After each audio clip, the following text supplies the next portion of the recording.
right. What is up? What is up, YouTube boxing family? It is Zach here right here. I'm here with the brothers, Combat Tool Bag in D High Boxing. What is up, guys? Hey, what's up, y'all? Man, oh man, we have a lot. What's cracking with you? It's your boy Prince the Hustle Guy, aka Wise the What, aka Michelangelo the Madman. And you reaching in your combat tool bag one more again. What's cracking with you, K Rod? What's cracking with you, D Have? What is Excellent up, week of boxing. Combat Tool Bag? Say it one more time.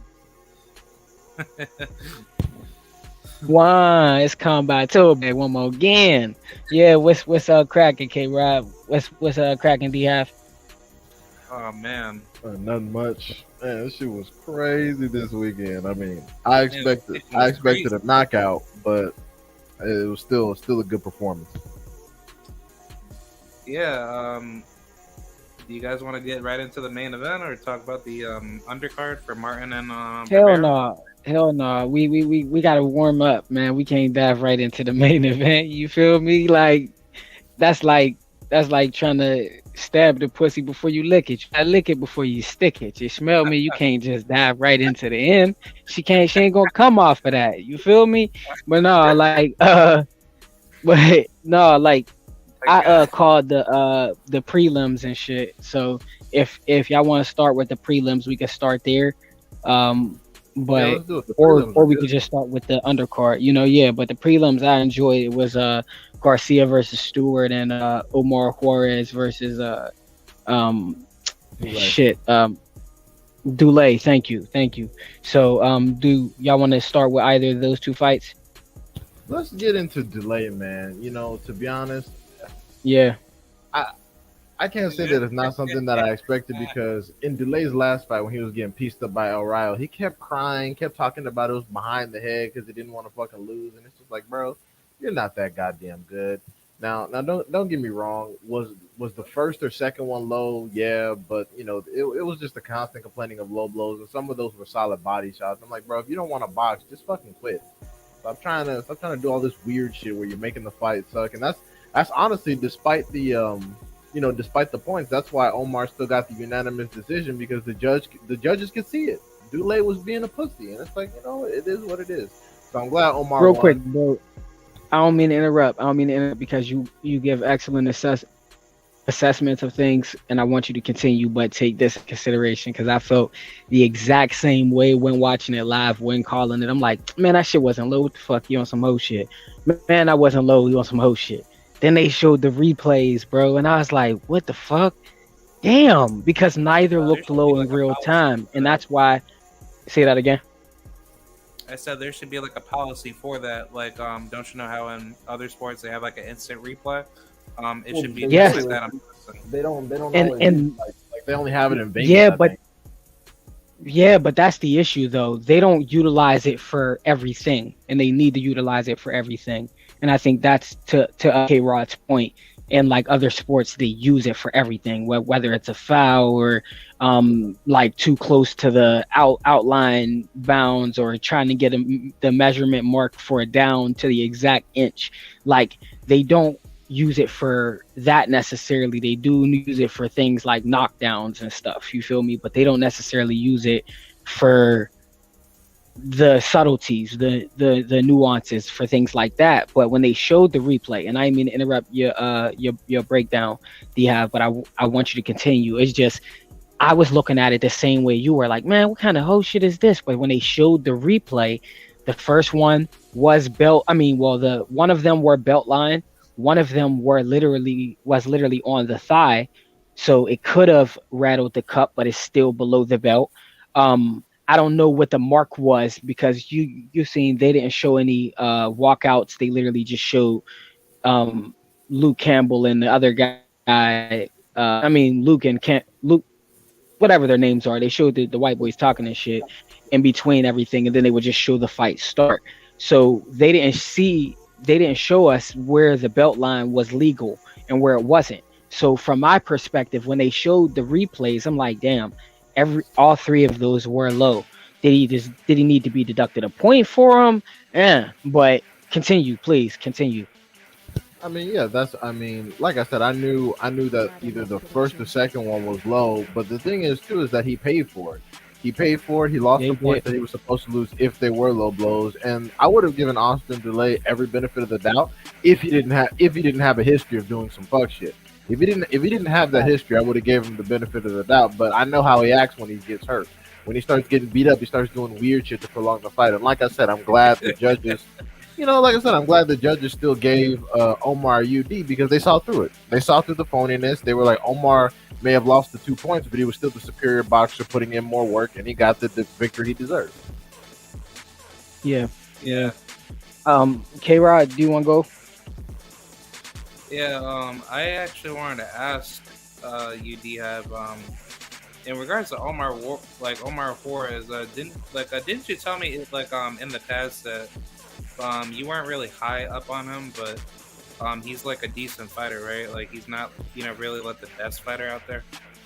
No, I mean, I've told you that I liked Omar Juarez, and he's a good Yeah, workman. I never said that I wasn't high on him. Do I think he's going to be a champion at 140 with the current crop? No, but I like him.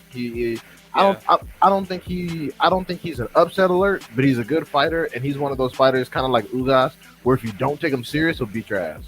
yeah. Yep, I agree. My take is, I'm proud of Omar.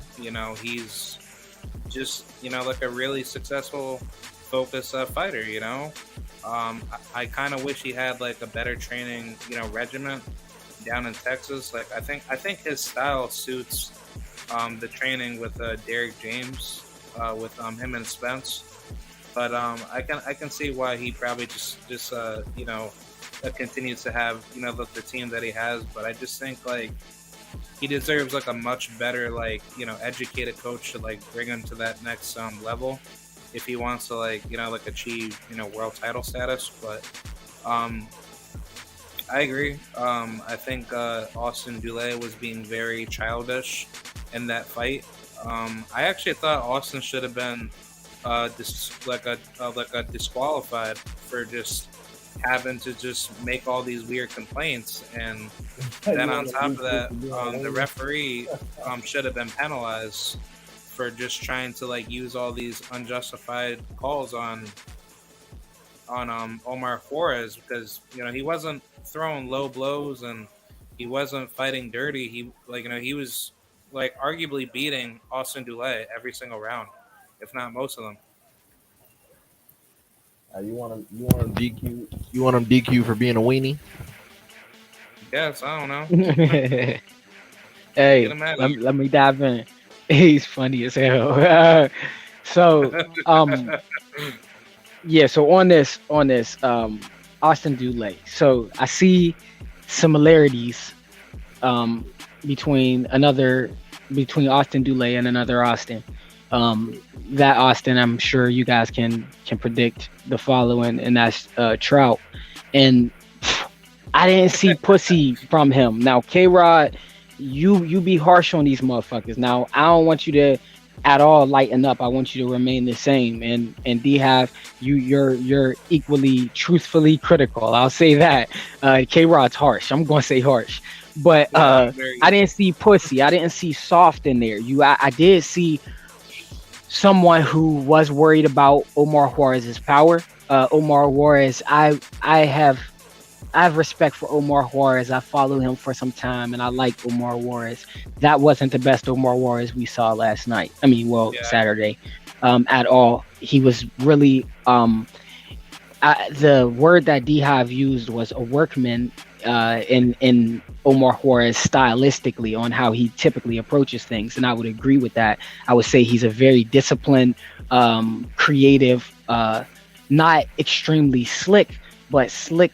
And no offense to this, K Rod, but slick to be a Latino. You know what I mean? And very, very strong and rooted in his fundamentals, and that's what I liked most about him. I would contradict D Hive in saying that I do believe he's an upset alert for any faulty person who stumbles across the belt.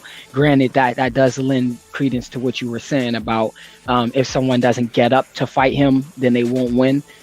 or that increases his chances to become a champion. But I do feel like he's a lot more of an upset alert at 140 than a Mario Barrios. You know what I mean? Or where Mario Barrios was a pseudo champion at 140. But I feel like if those two fought, Omar Juarez would do damage to Barrios. And that said, when I analyze this fight and I look at this fight, I seen Omar Juarez embracing a lot of Canelo's bad tendencies, and that's the feints without following them with anything in the attempt to intimidate you by walking you down with feints. Typically, Omar Juarez walks the person down with the threat of the jab and followed by a power jab, and he would in this fight spontaneously use that, but only like spottily. Like he would only use his jab spottily, and that's what let that one thing let Dulé into the fight, because Dulé was scared to engage, which I feel is why you guys saw pussy shit from him as far as like a lot of the complaints. And granted, the three low blows were via the replay, and I didn't like it in real time because I felt like Dulé was on some hoe shit. But again, the replay showed that they were not legal shots. You know what I mean? One of them were, but two of them were not legal. One of them was questionable. And in Dulé, I see this Austin Trout approach to last, to not even try to outpoint.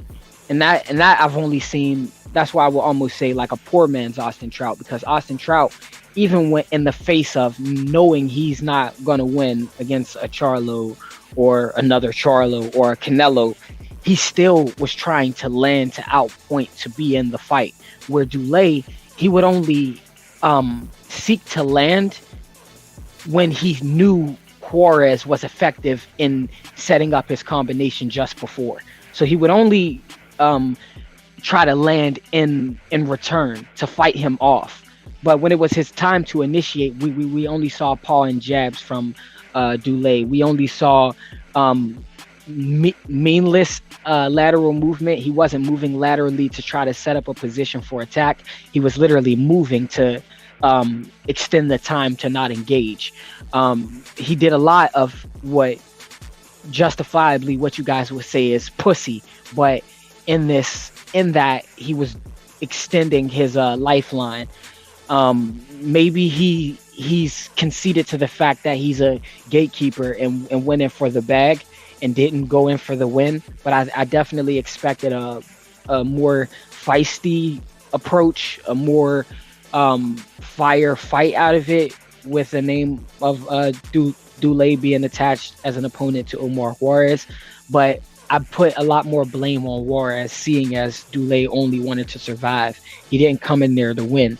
But Juarez, in his faint Canelo try to walk you down style, he didn't really implement any of the things that make him a threat or someone that could possibly be on the upset alert.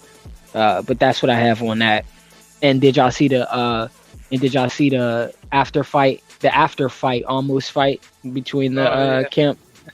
Oh yeah, I saw the whole crowd was looking over. Some niggas was squabbling in there. Dulé's coach, when Omar Juarez got ruled for the victory, he had the Oscar Valdez demeanor, where it was like he was glad he got the decision, but he knew he had just been through hell, and he was kind of disappointed in himself. His coach got in there, and it looked like he said something to Dulé that wasn't favorable, and Dulé was like, what you talking about? And he only went over there to like dap him up.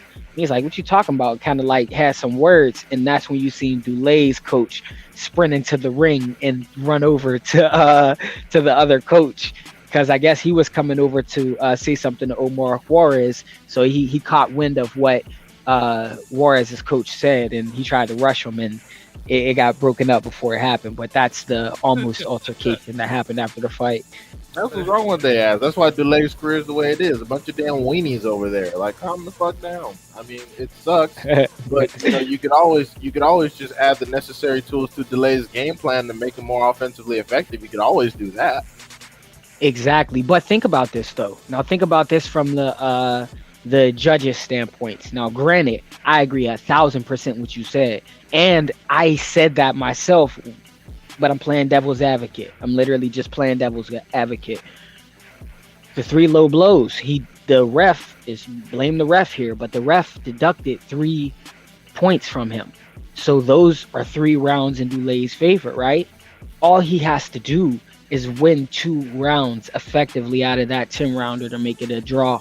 So if you didn't see him win 2 rounds, I mean, if you saw him win 2 rounds, then you see a justification for some anger in his coach's position, right? From that perspective. Granted, everything you said still applies and outweighs what I just said, because you could have gave him the tools to not only win at least 2 rounds, debatable, but 4 or 5. You feel me? So that it would be a guaranteed victory, that it would be a 8-2 fight or a 7-3 fight by those standards, because I'm gifted those 3 rounds by the judge, right? I mean by the ref via the 3 low blows that he deducted points on all 3, you know. So in that you get a little bit of justification for the anger, but it doesn't matter what he said. He could have said you was a pussy and you smell like shit.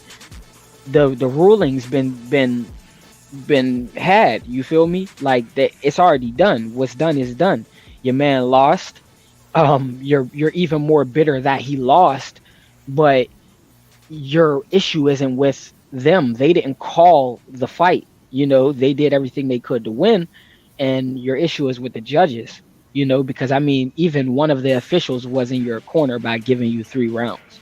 But that's just me playing devil's advocate. So what's your response to that, D-Have and K-Rod? Because y'all both said he was on some pussy shit. And, you know, I just want to see how y'all feel, because y'all are the harsh people. I'm just the practitioner. So, you know, I'm kind of always in defense of the warrior. No, like, you got to understand, when I say that, it's number 1 for entertainment value, and number 2 because when Dulé did it against Rayo, it annoyed me. But no, I'm not taking away, on a professional standpoint, I'm not taking away anything from Austin Dulé as a fighter. Now, I will say this. During the exchanges, there were some moments where Dulé was having more overwhelming success, and Omar wasn't as defensively responsible or effective as he should have been. But I will say overall, round for round, despite the points, I do believe that Omar Juarez had the superior performance, and I expected Omar Juarez to win regardless. Now, if that seems biased to some people, then I'll go ahead and eat that. But the reality of the situation is I believe that the right decision was made, and I thought that Omar did the more effective work.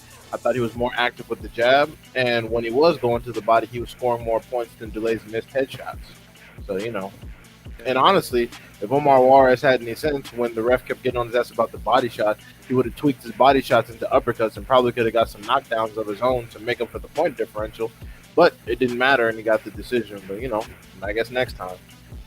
Absolutely. Now, listen, I want you guys, again, I don't know if you heard me before, K-Rod's harsh. I look at you as a truthful critic. So that's, I don't want in any way for you to lighten the load on your criticism. Because I feel like there's equal validity to each to both sides. Why? Because just because someone's in there doesn't mean that they know necessarily more than the person on the outside. The person on the outside have thousands of, think about it this way.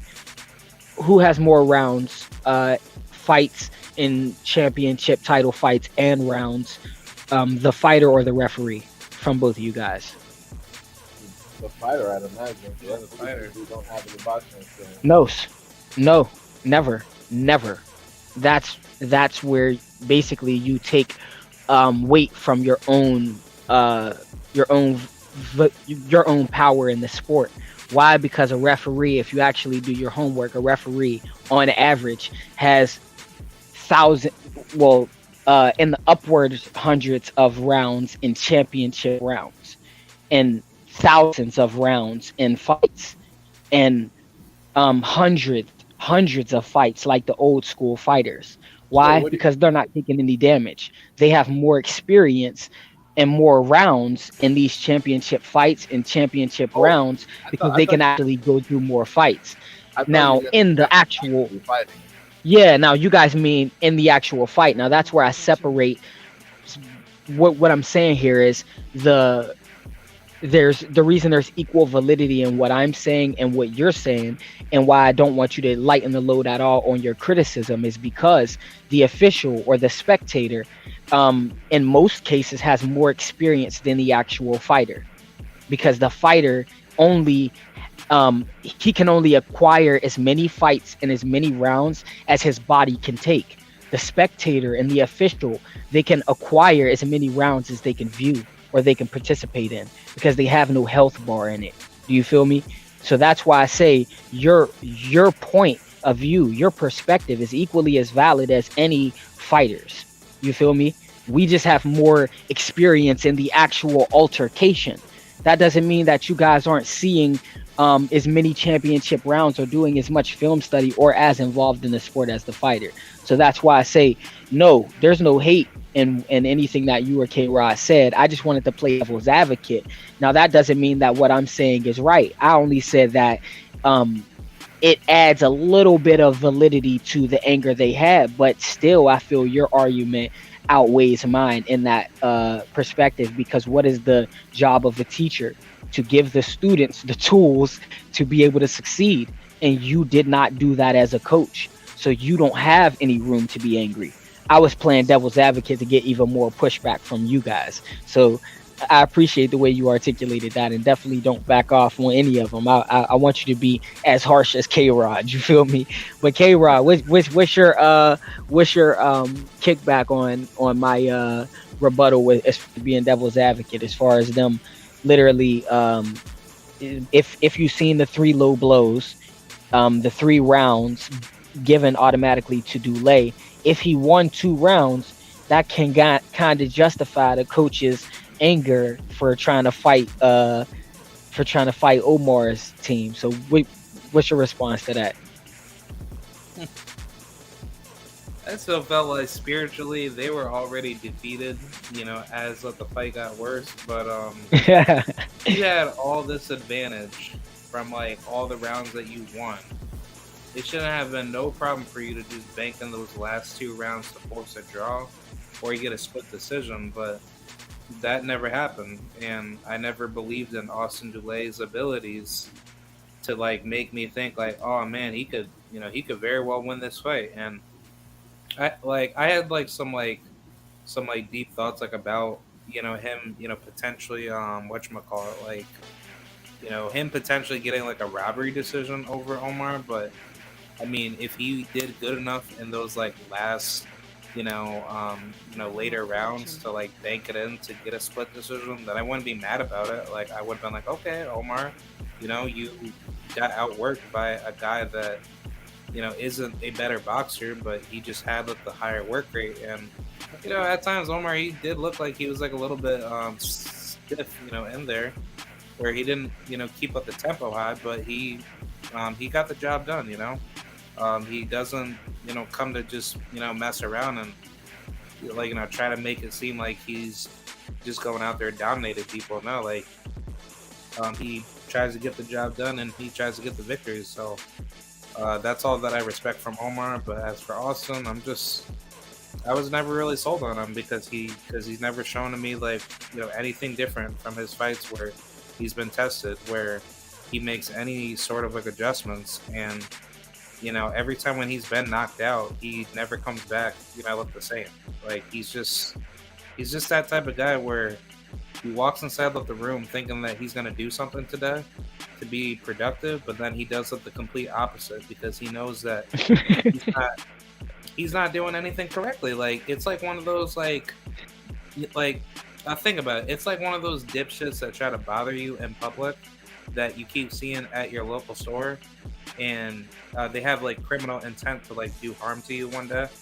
but it's like they keep bothering you and they keep aggravating you to the point where you don't know what they're gonna do to you next time they see you. But they're just that type of person where they don't have, like the right mindset coming into any situation. So, I mean, that's just how I view Austin. He's a very undisciplined fighter with very just like I don't know, like just very pussy-minded thoughts. You know what I'm saying? Like he doesn't he doesn't go to school to be great. You know what I'm saying? Like he I think doesn't. you guys, Yeah. I think you guys hit on the exact points that like it's really that if his coach, like D have said, if his coach could have just gave him the tools and told him what to do to be prosperous, like you said, K Rod, if he would have won 3 rounds, 3 clear rounds, you win the fight. You got 3 rounds given to you from the low blows. If you win 3 out of a 10 rounder, 6, well technically at 6 rounds out of a championship fight will give you a draw. But 6 rounds out of a 10 rounder wins the fight. So if you'd have won 3 rounds, and I think the thing that I feel both of you hit on, but you kind of articulated clearly, K Rod, was mindset. It's mindset with him, and it's like it's someone who I feel, and it's just like you said, and not to like piggyback too much, K Rod, was it's somebody who comes into the gym every day, and you're like, today's going to do something special, and today never comes. You know what I mean? And he has all of the tools. I feel like he can actually do it all because, like D have said, he dropped in exchanges. There were exchanges he stole with the left hand, with him doubling his jab to land for to land to be effective, where he was actually trying to land the jab to hurt or land the jab to score. He would actually be effective and steal some exchanges by being last, or throwing some good counter shots and even leading some exchanges. The issue is he didn't take control of the entire round in any of those rounds. He would let the round get away from him and let Omar continue to be the aggressor, to own the real estate, to own the momentum, to be more the cleaner, effective shots come from Omar. It was very obvious on the judging side of things. Now, were there nuances that made him in the fight, that kept him in the fight? Absolutely. But was he running away with any one round? No, absolutely not. So, yeah.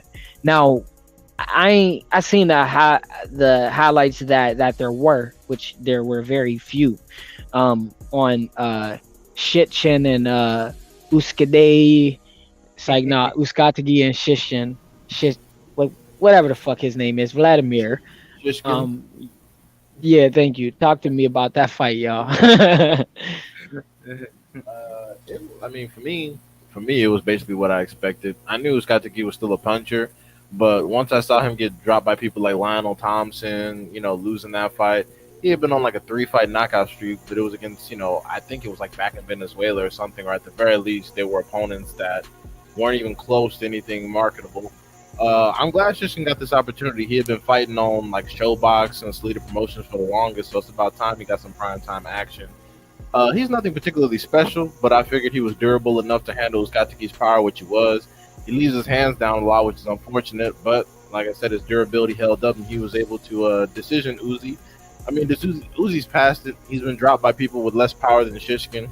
Shishkin got some tightening up to do, but then again, 168 is a weak division, so he could do some damage, but I don't really see him getting a belt with the other people. Like, these are both 2 B-level dudes.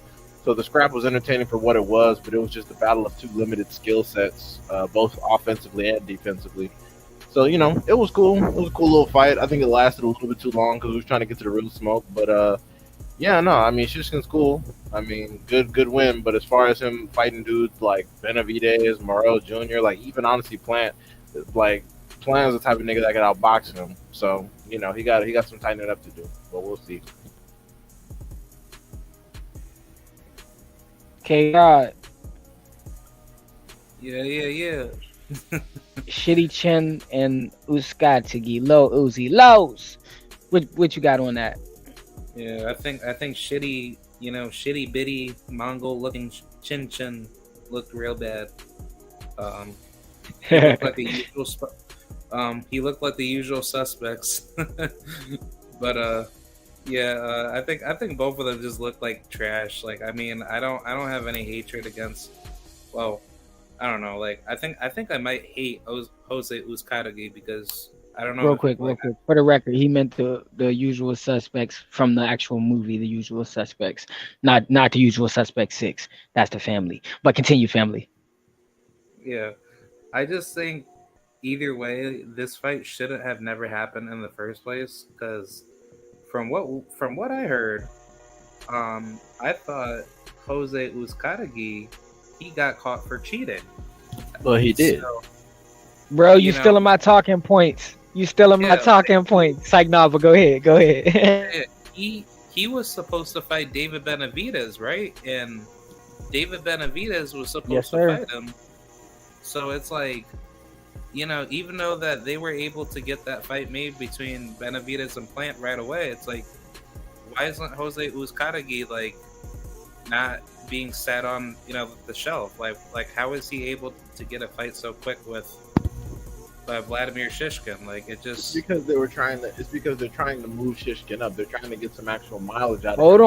Because on. Hey, Psych, no, I ain't mean to go ahead. Sorry, D half. Y'all literally on point. Y'all on point. Y'all stealing my whole speaking point. But go ahead, D half. Sorry. oh, okay. Well, then I'll just cut it short. But yeah, all I'm saying is that they're just trying to get some mileage out of Shishkin because the nigga's what 30, 32, even fighting on Fact. Showbox for the longest, doing like random club shows, and he's sitting there undefeated. He's got a decent punch to him. He could put on some entertaining scraps. And at the very least, he's a good, he's a good step up for any new booty they can get their hands on. Like watch them feed this nigga to Morel or somebody.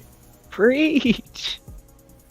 See, hold on, real quick. I'm gonna just dive in real quick because I want y'all to finish this out. It's like literally, y'all got it. Like y'all, I was gonna save my little talking points for last, and it's like y'all articulated already why I only watched the highlights. I couldn't stomach or bring myself to watch the fight. A, because just like D have said, we were ready to get to the real smoke. B, because I already seen the play. This is one of their Eastern European built monsters, right? And then we got Uskatsky, who was supposed to fight uh, David Benavidez, and then I don't recall the order, but two things happened because he was supposed to fight David Benavidez twice. Actually, he was supposed to fight him once, and then it was the drugs, or it was the injury, quote unquote, and then he was fight him again. He was supposed to fight him again, and then it was either the injury or the drugs. And then out of nowhere, he gets this quick turnaround, and then we're like, yeah, why so fast on the quick turnaround? Because A, they're trying to build this shitskin, and then B, it puts Uskatagi in a position, a more disadvantageous position with the PBC where they have the power because, hey, you tried to cheat our guy that we're trying to build in David Benavidez. So since you fucked up twice and you're already on gatekeeper status, do us this one solid to prove that you're honorable. This guy, he's a guy we're building, and they're not saying this, but this is the play. You fight this guy, you're the B side for this guy we're building, and you're being brought here to lose in essence. But that will be good enough for us to give you another opportunity because right now you're not deserving of an opportunity. We give the biggest bags over here, and what's forcing us to keep you in the game, right? Because at 168 we got David Benavidez and David Morrell, and you're looking more like a liability than an asset to us. But that said, that's why I wasn't able to really feed into the like why am I even going to watch this shit? It's a built Eastern European who really ain't shit, and then Uskatagi basically fighting somebody who he know he can't beat just so that he can keep the bag coming in from PBC because there's not many guys he can beat already at 168. And then we're talking about 168, right? Or are we talking about 160? Because Uskatagi fought Caleb Plant at 168. He was going to fight David Benavidez at 168. So if this is 168, he got serious problems at 168. And he ain't a problem for nobody, shit chin. So all I really had on that. But I definitely want y'all to conclude and pick it apart the way y'all do. But that's why I had to dive in, because I'm like, both of y'all got both sides of my talking points. But chime in, please. Yeah, I'll just say like Jose Uzcategui, like I think he really just gave up a lot of his years up of his like really really best versions when he was champion, and ever since then when he lost the plant, he just fell off. Like I just felt like there was something in him where there was something that I didn't know about him that just didn't seem right with me.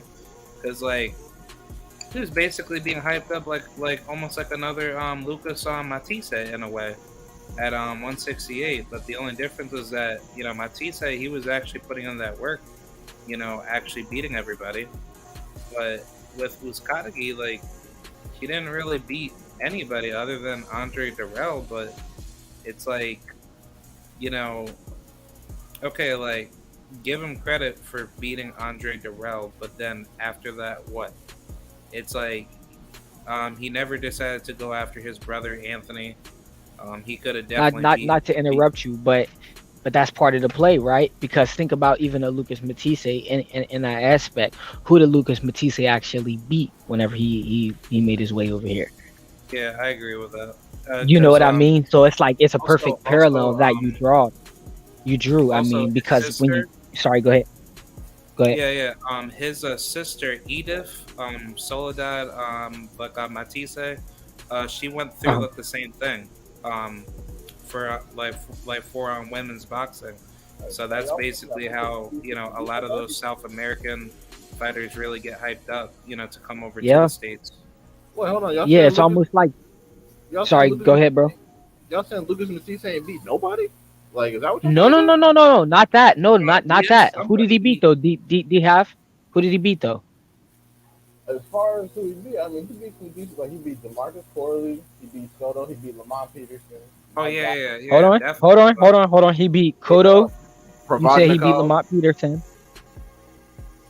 Yeah, he Okay, beat. Oh, yeah, definitely. Provodnikov, but I ain't really giving him Provodnikov. So he beat Kodo, he beat Lamont Peterson. So you can't say Chop Chop Corley because Chop Chop Corley is on everybody's resume as well as, and mind you, I met Chop Chop. He was the first name in boxing I met, and Chop Chop Wait, is good people's why can't he have Provodnikov?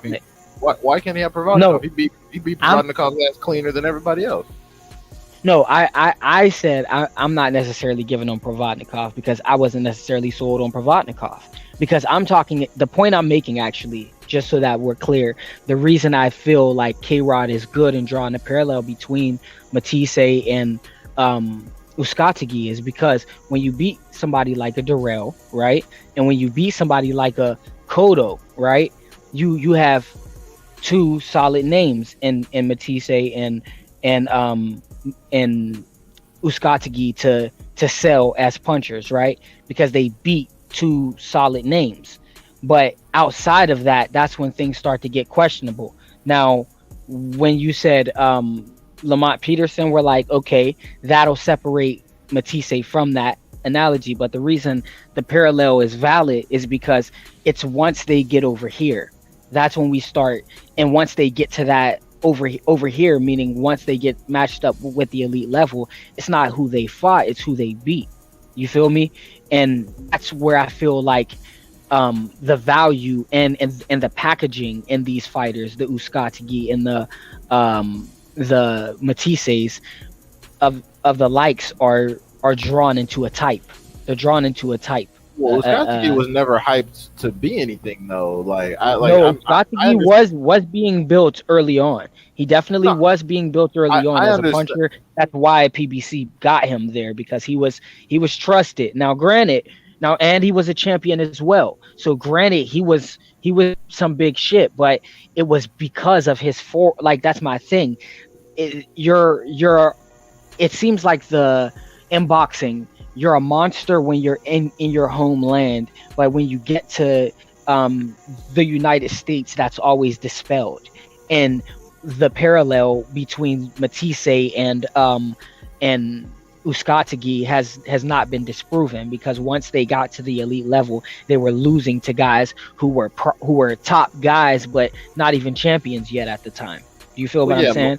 yeah. Matisse was trying to be built up as something massive by HBO. That I understand, but I think that in this particular set of circumstances, I'm going to disagree with K Rod about them trying to build him up into something. I think that was more of a position of trying to occupy a belt in the division more so than actually create a monster, because he's just a puncher, but he's relatively one dimensional. There's nothing incredible about him.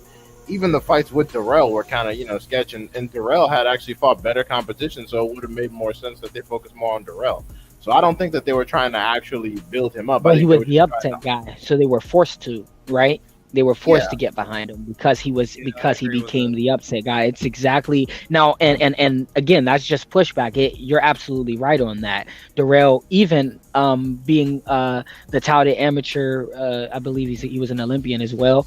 Like, uh, yeah, like he was the Darrell brothers were the dogs they were backing, but in him being upset, what do you do besides get behind even more the person that you had already signed to be a possible threat to oppose him anyway? Similar affair with not as similar, but I mean, as far as what happened with Lubin and Charlo, you feel me? They were backing Charlo. Charlo was the guy, but Lubin was their new guy, and he was the new guy up and coming.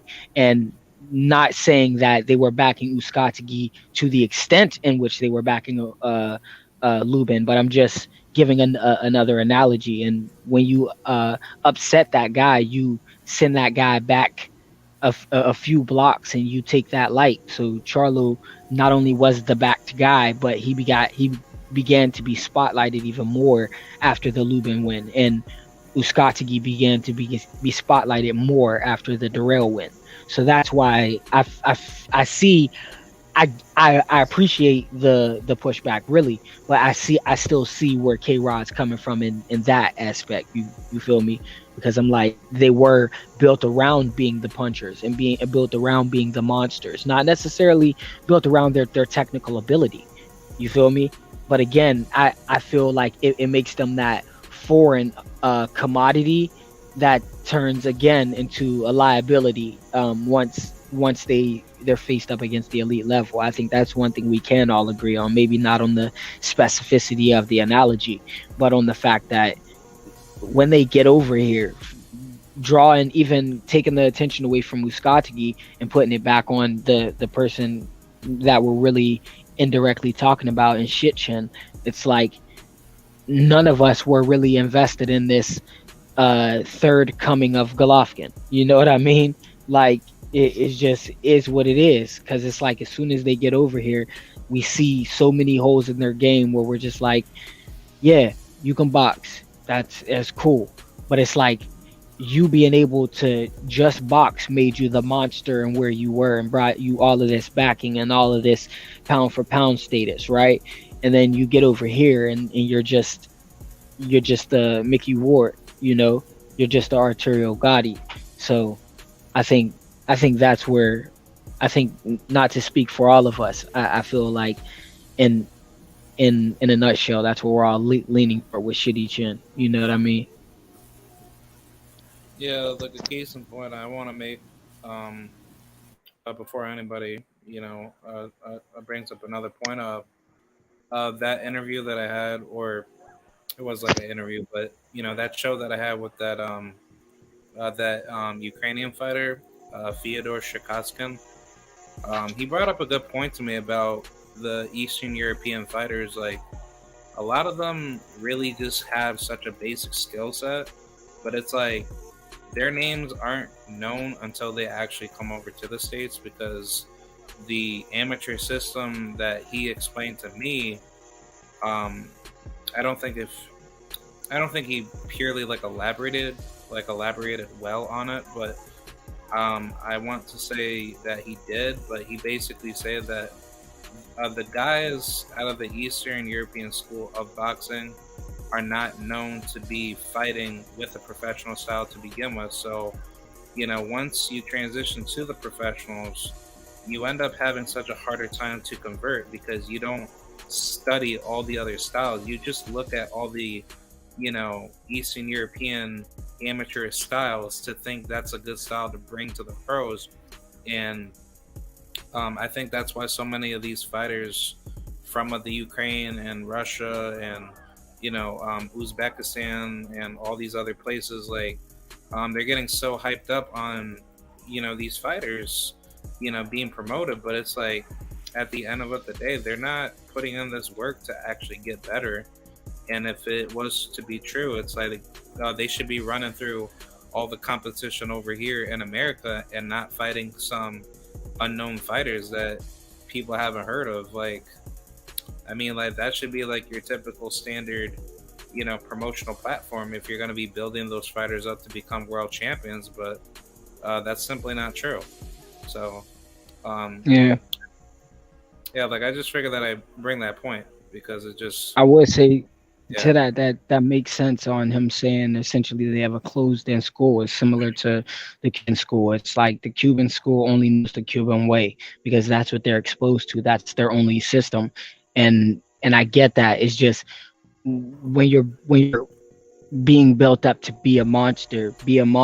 You know what I mean? Don't consistently be exposed, and it's okay to be rooted in your system. It's just introduce your system to the elite level sooner than when you're trying to um, be marketed to the world as a monster.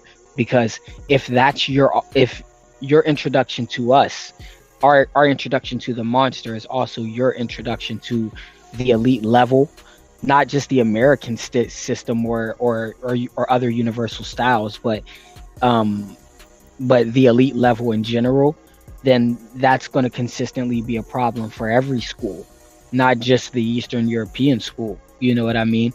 But it could also be an issue of location, getting out of there to get over here, but it also it's proven because when you see Triple G go to a Abel Sanchez or go to a Steve Rose, or you see a um, Vostik go to a Teddy Atlas, that's proof of them only being exposed to their system, because they're like, I need to see what they're doing over here.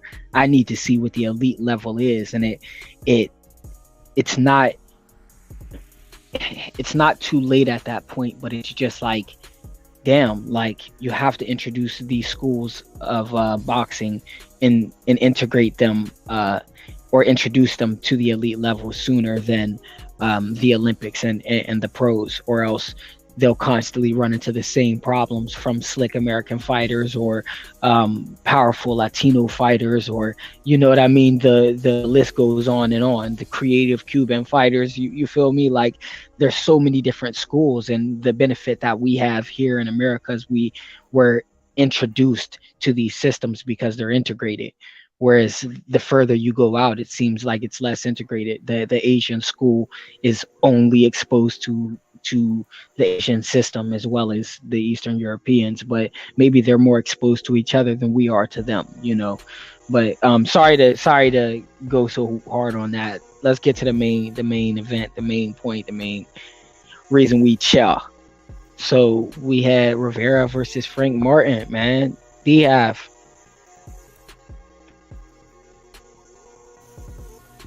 I, well, like I said, I initially had Frank Martin by stoppage.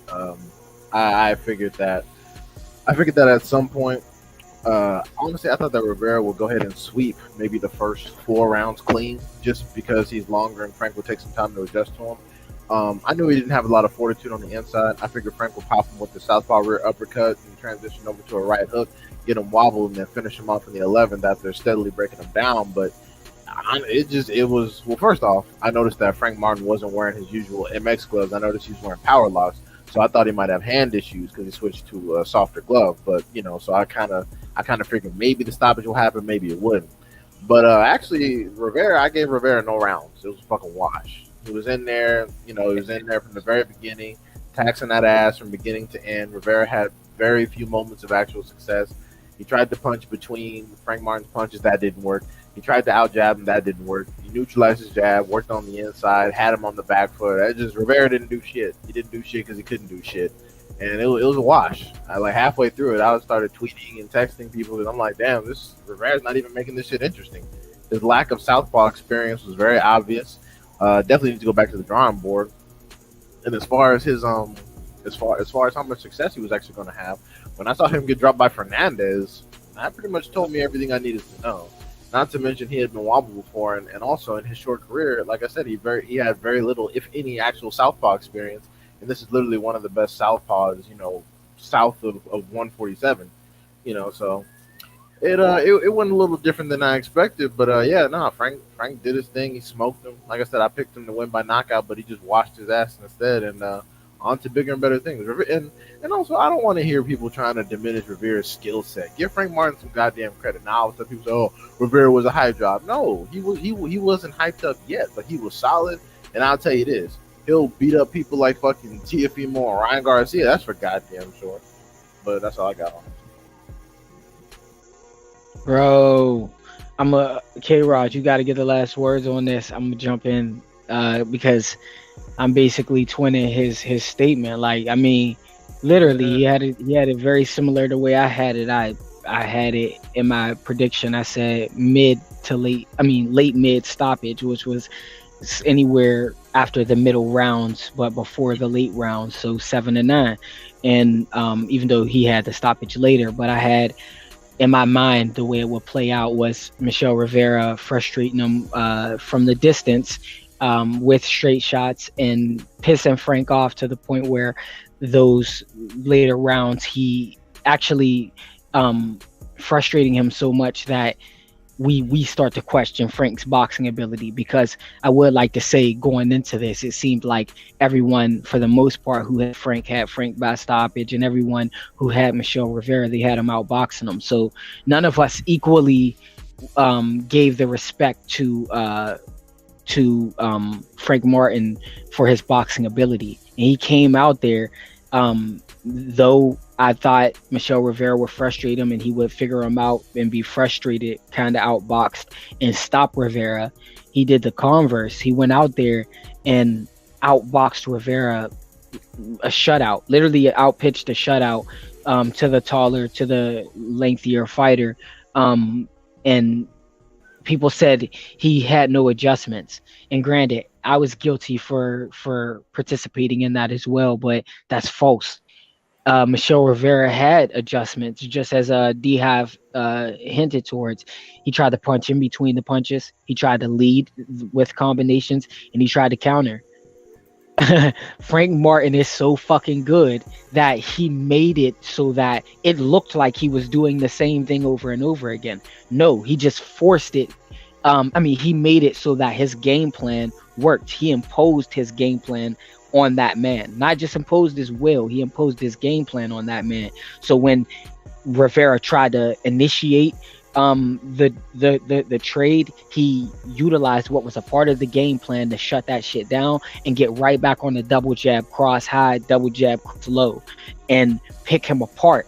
And then Rivera would try to punch in between, and just as Diaz said, he nullified that and then got right back on the double jab high low, countering them with initiating and countering with good right hooks, good angles.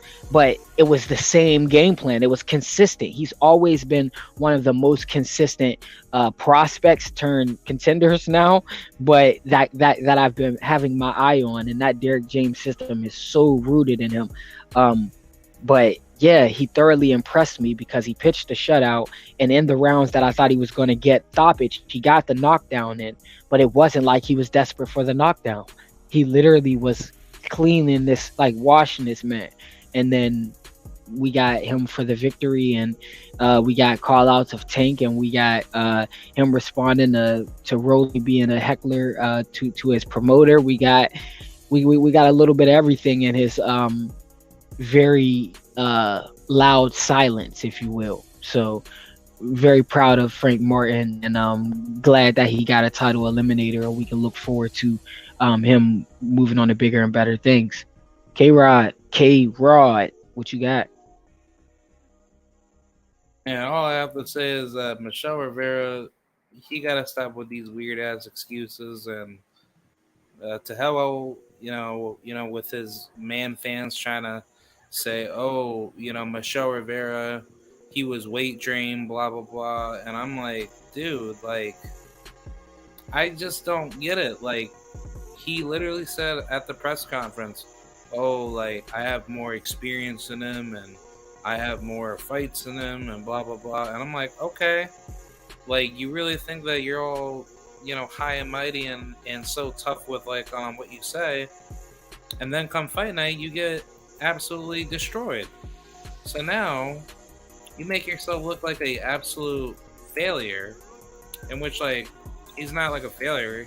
He actually did something really good to make his legacy better, because like you've now put yourself in a higher pedestal fighting Frank, so that both helps your marketability as fighters growing into more how should I say veteran style fighters. But no, like it's just like I understand he envisions Muhammad Ali, and he wants to be like the greatest just like him, but I think Michel Rivera was so hyper.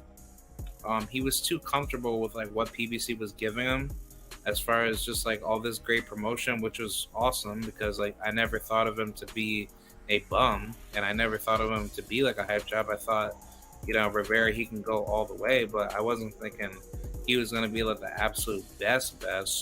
But it's just like, okay, like if you were wanting to fight guys like Tank and all these big names, and it takes a guy like Frank Martin to basically beat the brakes off you, and you now want to make weird excuses of saying, oh well, this just wasn't like my fight that I should have technically lost. And it's like I saw like I don't know if you guys know that one YouTuber that I think Artman had some beef with.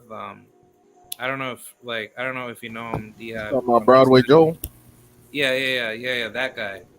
I saw his video where he was talking with Michel Rivera, and Michel Rivera was making all these weird ass excuses after the fight. He was saying, "Oh, it's so hard because people of Hispanic descent have such a harder time of getting a title." And I'm like, dude, you were talking all this tough shit, thinking that you were going to like be like the next great thing. And I'm like, what happened to all that energy? You should have just been like, okay, look, Frank Martin beat me, but this is not like the best version of me that you've seen out of me yet. Like if you said something like that and you said next time, I'm gonna be smashing everybody, at 140 and up, or at 135, then I definitely would have respected that a lot better, because his energy now shows to me that you don't want to take ownership of a defeat, knowing that you didn't really do bad. Like you just had like a really outclassed night, and I mean it happens in any sport.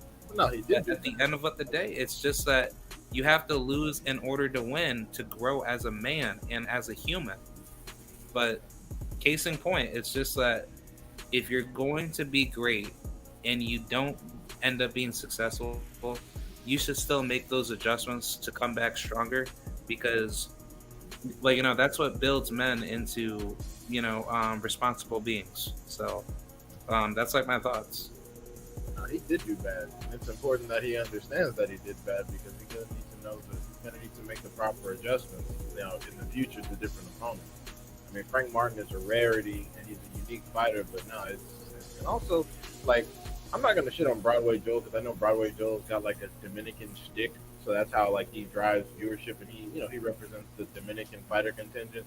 That's perfectly fine, but that's some straight bullshit what he said about Hispanics having a tougher time to get title shots. PBC is like PBC has more Mexican fighters than they do black fighters, so I don't even know. I don't even know why they're known as the black promoter, because they promote far more Mexican fighters than they do black fighters any fucking way. It's so hard to get a title. Preach. You can count on one fucking hand how many top black fighters they got. They got Spence, Wilder, Charlo, Tank, and wow, that might literally be fucking it. So That's crazy you say that. And in response to that, how many Mexican world champions are there? You can't count on one hand because there are 8, right? There's like 7 of them. Yeah, there's 7 or 8, right? So Mexico, in contradiction not to that Mexican, direct like Americans. Yeah, so it's like, come on, That man, dude, that fucking makes absolutely no sense. even And look I at agree with y'all, like for real shit. Like I do agree with y'all. Um, I will say, I guess from the fighter's perspective, if you will, like now that Latinos having a harder time on the title, absolute bullshit. Can't say anything about that. But it was feeling his low after expressing extreme happiness. Now take this into consideration, I guess. But you're when you're at your peak, right? You're doing things that you're you can't do on average. Hence, you're at your peak. Um, you feel different. You move different. You think different, and you should be at your supreme confidence, right? And you should feel the sky is the limit if you're that close. Now, granted, and to your guys' point, your feet should be on the ground. Absolutely, not somewhat, but firmly rooted in the ground. Now that's a side point to where I'm going with this, but remember that your feet should be rooted in the ground. But when you're at your peak and you're at supreme confidence, like he was saying, I'm the better fighter, I'm more experienced, I'm a top level contender, he's just a prospect, and um, it it there's a thin line between there's a thin line that you don't want to cross that should have caution tape on it, um, and it's between confidence and delusion or confidence and cockiness, and that peak at times in your environment, your entourage, not having guys like D Hive or not having guys like K Rod around you to be able to keep your feet firmly rooted, your ego can begin to float away, and which is why in the analogy big headed or air-headed, it, it they draw parallels to air, because your your your ego begins to get bigger than your body, so much so that your ass will write your mouth will write a check that your ass catch, and then right after that, right after you've been proven to not just be confident and supremely at your peak, but to be proven to not be everything that you were saying via your performance, and then knowing that the entire world is looking at you with the opposite eyes that you encouraged them to view you in, you're at an extreme low now. You feel me? And coming off of a fight, you're damaged, so you're no longer at your peak. So you're thinking a lot more realistically, right? Your feet are forced to be on the ground at this point, right? Because you've experienced an L, and you may not know Ali experienced the L early on, but in his mind, he's Ali, he's Cassius Clay, he's Ali, the unstoppable, the undefeated, the undefeated. You know what I mean? And then when he experiences this low, again, he doesn't have people like a K Rod or a D Hive to pick him up, even not just keep his feet firmly rooted, but to tell him that, hey, you were a little, you were overlooking your opponent. Hey, we got to go back to the drawing board. Hey, we got to make some adjustments. It's not just about the gimmick here. You feel me? But when you just got yes men around you, you got people around you in your environment that just blame it on, hey, it was your weight, son. It was your this, it was your that. And I'm not giving them an out. I'm just, again, playing devil's advocate or giving the fighter's perspective, if you will, right? You could have so many people, your managers, your handlers, and I'm not saying that this is what occurred. I'm just saying this could be why those words came out of his mouth, or why he's feeling the way he's feeling, as far as being at an ultimate low and feeling like he's broken, where you guys hinted to his emotional state, as well as Drew Titan said he was rubbing his Ali throw out. He was basically crying on stage. You know what I mean? Like that to me, and my response was, it be like that, because again, everything I just said isn't just to play devil's advocate. It's what I experienced. I experienced giving an interview for the family. I'm an LDBC loyalist, you know what I mean? And giving interview to the family and talking to K Rod even, and telling everyone how I feel about how I'm gonna attack the game, and then I experienced the L, being too anxious and being a bundle of nerves, and it put me at the opposite end of that spectrum,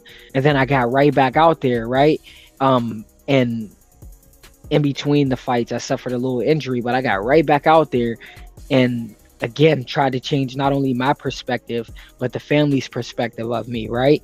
And in his world, that's his fans, that's his backers, that's his sponsors, that's his endorsers, that's his handlers, that's his team. And I get right back out there, and in my case I take another L, but my ability to bounce back from that L is different from his ability to bounce back from this L, in the aspect of this is his first one. You know what I mean? It literally shattered his world, just like the first one shattered mine. He has to actually go through that entire process of getting away from the excuses that maybe his team put in his head, or maybe that he was feeling or reaching for. He has to also pick the pieces back together of himself that is shattered, and he can put one or two things can happen. He can put those pieces back together and find the pieces he was missing, or he can put those pieces back, and become stronger, or he can put those pieces back together and they don't have any glue. They're just literally standing on top of each other, and they'll be broken down again. So that's me playing devil's advocate in that perspective. And sorry to be so long-winded about it, but from me looking at it from the outside looking in, and not playing devil's advocate, and actually seeing what I saw, I kind of saw it from Yahweh. I'm like, bro, you was talking a lot of shit, bro. You was talking big shit, and I don't give a fuck where you from or who you is. Everybody know if you talking that shit, you gotta stand on it, or if you talking that shit, you gotta back it up, and you didn't back it up, and now you not only is you broken. I any man can understand being broken, but now you making excuses. Like, that's where we at. I don't think we ever heard Ali making no excuses. So again, like I see exactly where y'all coming from with it, and it's just me playing devil's advocate. I think I gotta kind of articulate the other half of why a motherfucker might be reaching for excuses, because the closest people around him is like, hey, it's this, or hey, you could have did that, or and even when you don't know why, maybe you're so caught up even in your abilities, like that, you're like, it couldn't have been me, it couldn't have been flaws, I worked too hard, it had to be my weight, or it had to be, that's when you start reaching for truths and not actually reviewing and embracing what happened. And that could also be because we got his responses immediately after.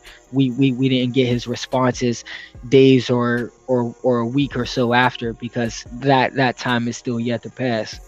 But I kind of reached my time. I kind of want to get some last words from y'all. For me, I'm not ending the show. It's not in my power to do that. But I gotta get ready to get off of here. But y'all got anything else to say on that, or anything I said last before I get up out of here? Yeah, I just wanted to just piggyback off of it.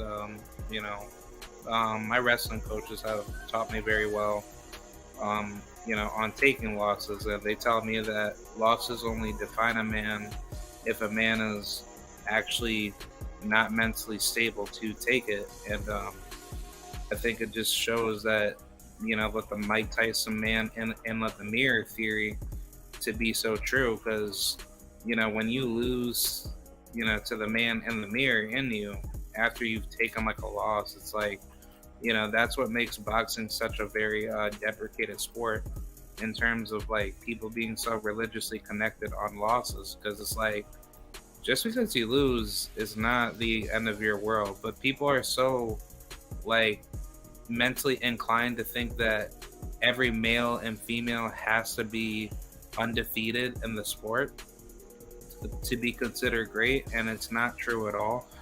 Because I could easily name you like 5 world champions that have a crap load of losses, and they were beating everybody's butt after they lost.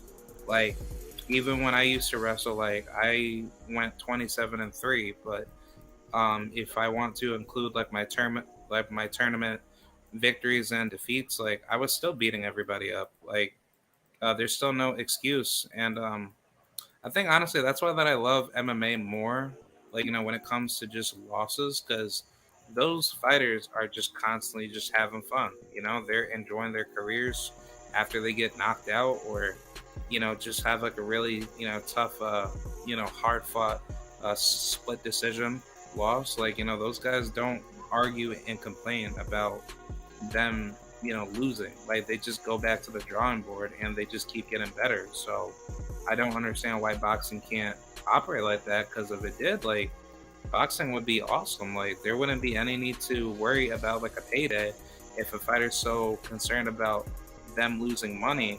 Because it's like, if it's really like about that, then we as fans need to stop putting our money into corrupt sanction bodies and promoters that are screwing a fighter's paychecks to go back out there and fight the big fights that we want them to be in. Because if they're worrying about how much money they're going to lose in their next fight because they lost to this other tough guy or tough girl that beat them, it's just like that's just not right. You know what I'm saying? Like I just think at the end of the day, this is just a sport, and it should be treated like any other sport in the world. Like you come into the sport to be great, but you should get paid handsomely for what you do.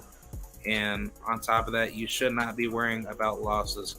As long as you're continuing to fight the best and getting paid for what you do to be great, then losses are nothing more than just like a number, just being recorded. And on top of that, losses in certain cases make you extremely better, because if you are facing the tougher opposition in boxing, then you don't need to you don't need to worry about losing that often, because if you're making those adjustments and getting better, then 9 times out of 10 you're most likely going to dominate the sport if you keep getting better. But if you choose not I to agree do with that, you. then that's why fighters stay where they stay, because I they're agree so with you a concerned thousand about percent. being mentally destroyed in their next fight. And it's like, no, it's not true, because it's like fighters that were great, that had plenty of losses, they were still dominating people after their losses. So like my final point But is that you should not worry about what the record's going to be. You should just worry about recouping your mind, get back into the gym when you're mentally in shape, and then just get back out there and just fight. Just be successful. Reach for the stars. It's like there is no limitation on what you do. Only you decide if you don't want to continue your career. And for me, the true fans that actually do like any athlete that supports them, it's like, I want to see you back. I want to put like my money to go see you fight. But guess what? Only you do that, not me. But guess what? Like, I'm still going to ride for you, because I'm a very loyal, type of person. You know what I'm saying? Like, even if I, was like a part of your team, like I still rock out for you. I'd be like, yo, bro, just because that you lost to this, guy that was talking smack to you, like screw him, man. Like he's not really meaning that, because he knows that he's gonna get his ass whipped one day by some killer. But guess what? If you continue to keep getting better and listen to your motivation that drives you, out of like your day to keep getting better in the sport, then by all means necessary, that's what fighters need to be focusing on. That's bro, what keeps up the sport better. So and the secret, and a big secret, like, is that's all fighters truly need to hear, is what you just said about so the unconditional support, and that we ain't break your heart by suffering a L or suffering a loss like that. And also when you drew parallels to the fact that uh the undefeated record isn't prioritized in mixed martial arts, is also why I prioritize my focus in mixed martial arts right now. Do you have you got any words on what I was saying as far as the fighter's perspective, and as well as um regarding the Rivera situation? or any last words in general before I have to dip out? No, not particularly. I mean, Rivera's still a good fighter. You know, as far as the excuses that he made, the situation, I chalk that up to just psychological right now. But if he stay talking shit, I'm gonna have to get on his ass. But no, Oh you know, yeah, all of us. yeah, but no, yeah, you know, it wasn't like he got demolished. It wasn't like he was beaten brutally. He just lost 12 rounds to nothing. So he'll recoup, get a comeback fight or two, and then he'll be back in contention for a top 10 ranking. It's fine. It'll be all right. Facts. And if he does that, he is Salsa Ali. If he does not do that, he is no Salsa Ali. That's all there is to it. If he makes adjustments and jumps back on the horse and fires back at it as hard as he can, which was like the weirdest the weirdest setup of analogy, like jumps back to the horse, fires, like what am I talking about? But if he doesn't go back to the drawing board and figure things out and come back at it with a fresh mindset and new tools, then he is no Salsa Ali, self-proclaimed or seen otherwise. But much love. It was great rapping with y'all. Fucks with y'all heavy. It's great testing our boxing IQ, talking. You know what I mean? It's a beautiful thing. I love boxing. I could tell y'all love boxing and combat sports in general. But I got to get ready to get out of here. So I'm gonna say this. Well, I do not get ready. I gotta get ready. I gotta get out of here. So I will say this. Please like, subscribe, follow all three of our channels. Subscribe, like the live here on K-Rod's channel. Subscribe to Combat Toolbag. D has a YouTube. He promised to start making content. He ain't promised. I'm throwing words in his mouth, but I strongly suggest it. But this motherfucker is gonna start making content. He's dope. But yeah, subscribe to us all, please, and support the movement. We're boxing geeks, if you will, but real motherfuckers that will smack the shit out of you in real life, and that's on cuz. But you have successfully reached your combat tool bag again. My name is Wise the Warlock, aka Prince the Hustle Guy, aka Michelangelo the Madman. And I'm out, family. I don't know if y'all jumping off or if y'all staying on, but thank you again for having me on, family. Yep, thanks. Yeah, like I'm still gonna stay on for, like a bit more longer, but yeah, yeah. Do you have any more thoughts? Do you have, or? I mean, not particularly. I mean, like I said, it is what it is. I mean, I think that for some comeback fights, shit, I don't know. They can give. I mean, shit, him and El Rayo is a good fight. Yeah, Rayo is actually a very good fight right now. They both just fucking lost. Shit, maybe if like some dude like Burchell or Nakatila's not doing anything, they can go over there. But yeah, no, I think he'll be fine. He'll be fine. He just gotta shake it off. Yeah, just honestly, like, I'm just gonna touch a little bit more on the whole, Latino, BS that Michelle was kind of pulling off, but he was like trying to make it seem like Hispanic fighters don't get any like world title shine, which obviously that's not even true. But it's just like he was never even putting himself in like the right position to even get closer to like a title at all. And I think he got caught up with like the PBC hype. I don't know if that's even right to say, but like remember when he was even saying that he was supposed to fight Gervonta Davis like I think like a year or two ago, like he was like supposed to be mandated by the WBA, and then out of nowhere, he basically was saying that that the WBA prevented him and Tank fighting each other, right? I mean, you can say that. That may or may not be true, but number one, I'm not aware of his WBA ranking at the time, so I'm not sure if he was even number one. I can go back and look that up. But number two, that's something that people just guess. Like, I don't know if he had been in contact with Tank's team, but that's just something that the people were assuming. that PBC was grooming him to be fed to Tank because that's what it would have been. Especially considering how he did against the Southpaw, like Frank Martin. He's actually lucky he didn't fight Tank, because Tank would have beat his ass. Tank would Yeah, have beat. Tank would have killed him. Yeah, Tank would have beat the living shit out of him. So he's actually pretty fortunate that that fight didn't happen and he lost the way that he lost. Now at least he has some decent southpaw experience. He can go back to the drawing board. So I don't know where he got that from. And also, with all due respect, Tank isn't a world champion. Tank is the WBA regular champion. So that belt doesn't have a lot of popular respect on it, like a global, like a real world champion, like a super champion. Because there's only one world champion at lightweight, and that's Devin Haney. So you fighting Tank wasn't even for a belt anyway. So he's wrong on both counts. But like I said, he got to lick his wounds. He got his ass whooped. So like I said, we just got to go back to the drawing board, get another win or two in, and then get right back in title contention. He's still young, and also he can move up to 140 if it's that serious, because he was fighting at 140 before. Yeah, this.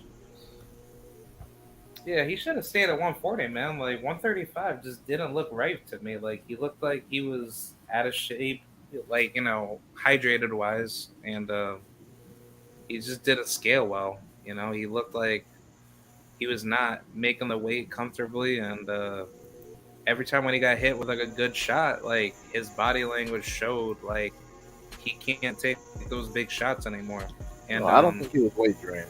I don't think there was anything wrong with his weight. I'm just saying that him going back up to 140 is an option that he has if he feels that he's not being given a title shot. Because he'll probably have a better time running through the competition at 140 than he would at 135. Because 135 is stacked right now. There's a lot of dudes that could upset you.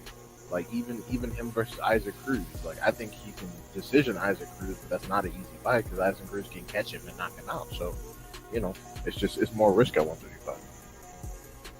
So wait, how would 140 be a little bit easier to get a title? Like are you saying, he'd be able to like just run right through the competition that's not dangerous right now, or?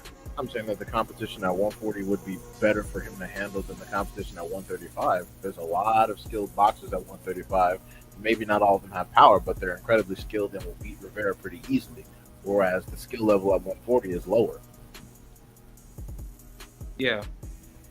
So his title opportunities will be way bigger, and yeah, like I actually like that because I think he'll beat Tiafimo, and he could beat a Barbosa, and he could wash like Jose Ramirez if he's still there, and yeah, he gets smoke after that. Yeah, actually, Jose Ramirez just ducked Regis Prograis by turning down his WBC title mandate. So yeah, what? So he can wash those. What?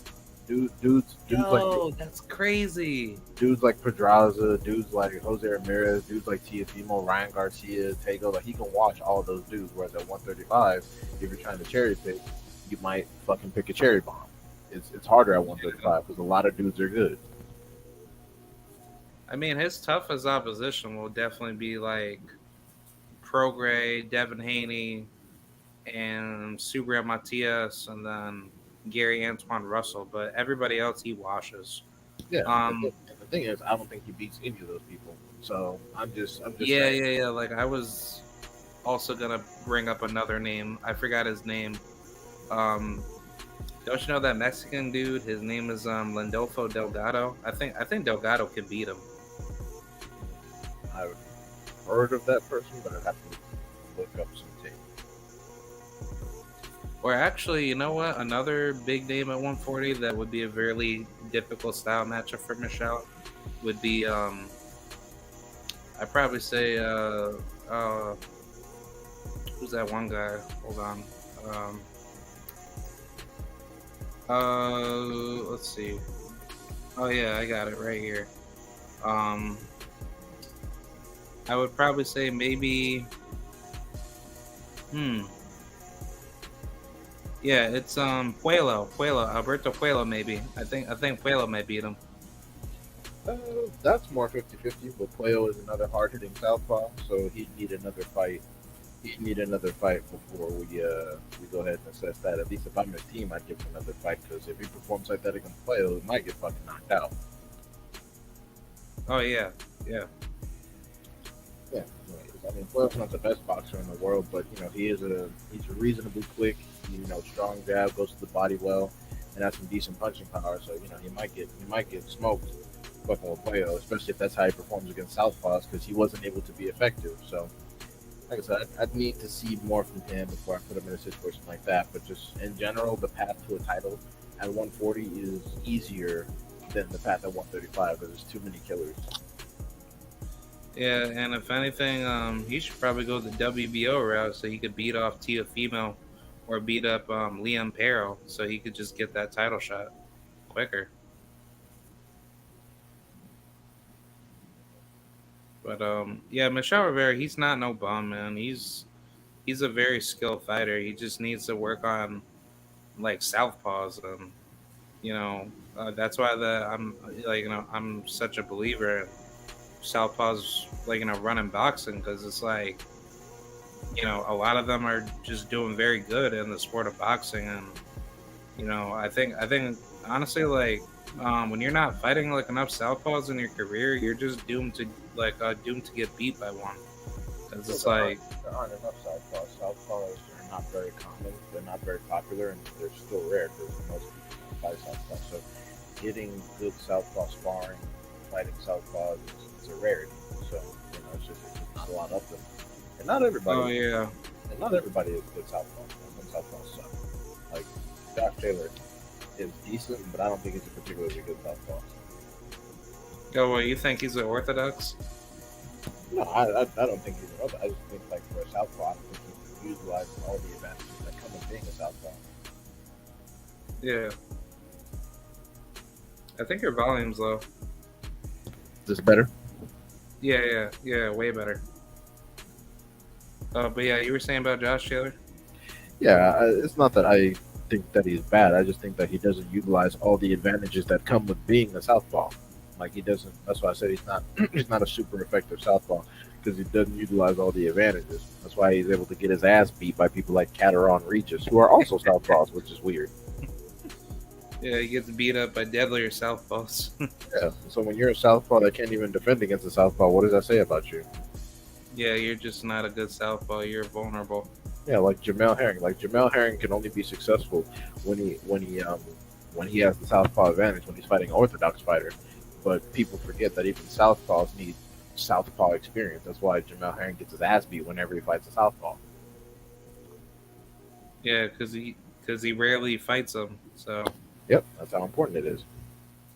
yeah, because like for me, like when I started boxing, like I went up against another southpaw, and it kind of confused me at first, but after like I got like the hang of it, like I was like, yo, like it's really not that hard, like really getting to get on par with one, but you have to just be like very on point and persistent. But it's like I try to go after like the fighters that are like tougher and like more skilled, like what I mean, like whenever I train, like I never keep myself comfortable being with like a style that I preferably want to be in. Like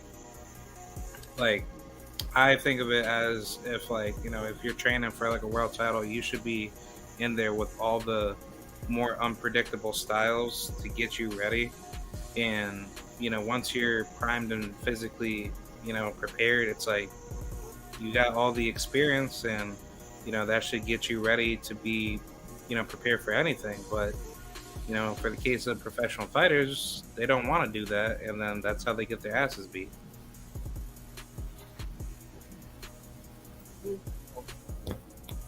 Like I said, it's just hard to find quality Southpaw sparring and quality Southpaw opponents because there's so few and far in between. But I don't think it's a lack of fighters wanting to prepare. I think sometimes they just think it's easier. Sometimes they're ignorant as to the specific things that you need to do. But I mean, like I said, it's just hard because Southpaws aren't common. And the worst part is sometimes Orthodox fighters will turn Southpaw on purpose because they know it gives them an advantage, like Marvin Hagler did. So you never know. And then sometimes people try that switch hitting shit, which adds a whole other layer of difficulty. So it's just not easy. It's just not it's just not easy to accommodate that type of style. But Yeah. like I said, I mean Rivera will be fine. If he wants to. But it's important that he understands that he got outclassed here, and he should just go back and review the steps as to why and make the necessary improvements. Yeah, Yeah, man, this is crazy. But like, I think he'll like achieve world championship status if he puts in the work. He just gotta go out there and just do his thing. But yeah, let's talk about the upcoming fights this weekend, man. We got some pretty lit fights. I mean, like, I think like the only bad part about this weekend is like you only got Joshua Franco against Kazuto Ioka. That's for his WBO super flyweight title, right? Is that not a unification? Oh yeah. That's a unification. Yeah, like I'm sorry. Yeah, I'm actually looking it up right now. yeah, Franco. Yeah, Franco's a WBA. I don't particularly care for Franco. I don't, because I remember when he was fighting Maloney, he pretended like he faked a headbutt when he got punched in the fucking eye to prevent from getting knocked up, from getting knocked out for losing.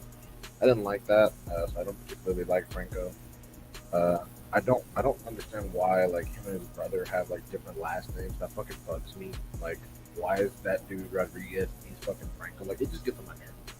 But like, uh, to be honest, I need to watch more tape on Ioka before I make an actual prediction.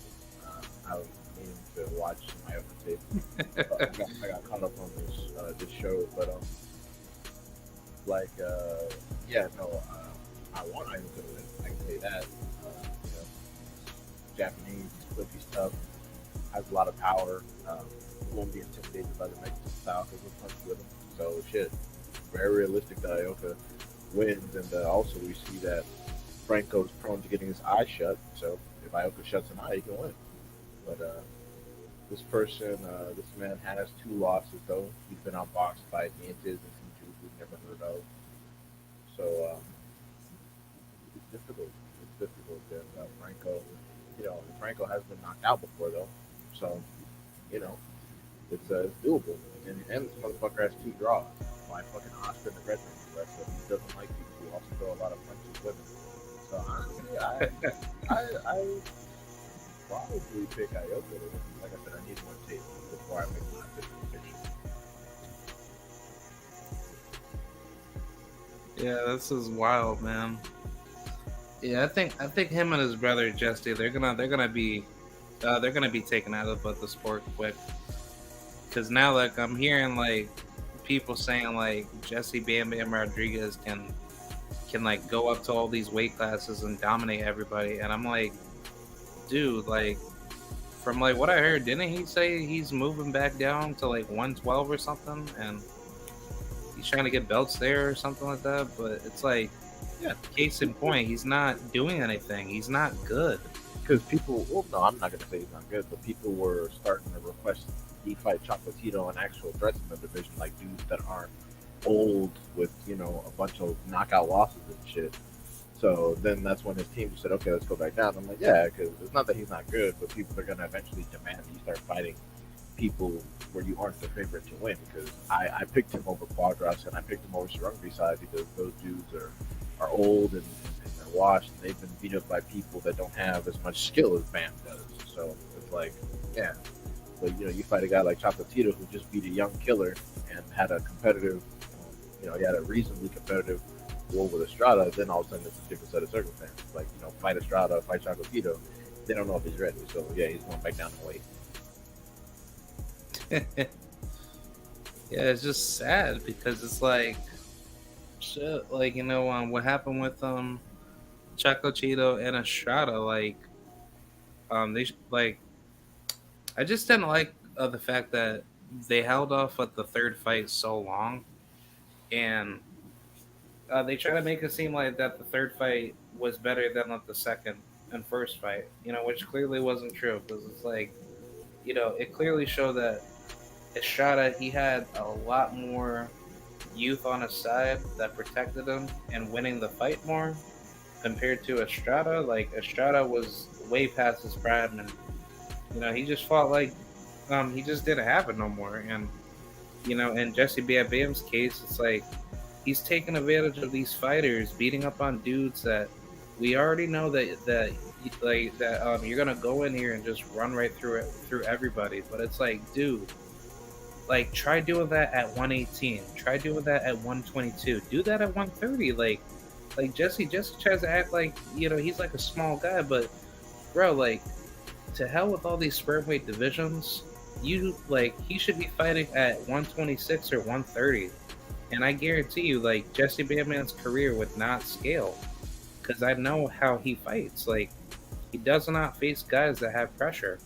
Because if he did, it's like most of his knockouts would not really end in knockout. They would be referee stoppages at best. But I just think but the only reason why he's being talked about is because of what you said. People are giving him props for doing things that no one asked him to do. Similar to Naoya Inoue, but the only difference is that Jesse, he's doing it in a division that no one cares about. And same thing with Inoue. But the difference is just like Inoue, he's trying to do something that doesn't require much work. And Jesse, he's not putting in any work. He's just trying to keep himself, in the green zone where he doesn't have to run into some dude that tries to kill him in a real fight, because that's what shows fighters being, like differentiated from boys being like basically from boys to men. That's what generates, the actual maturity of who's better than who.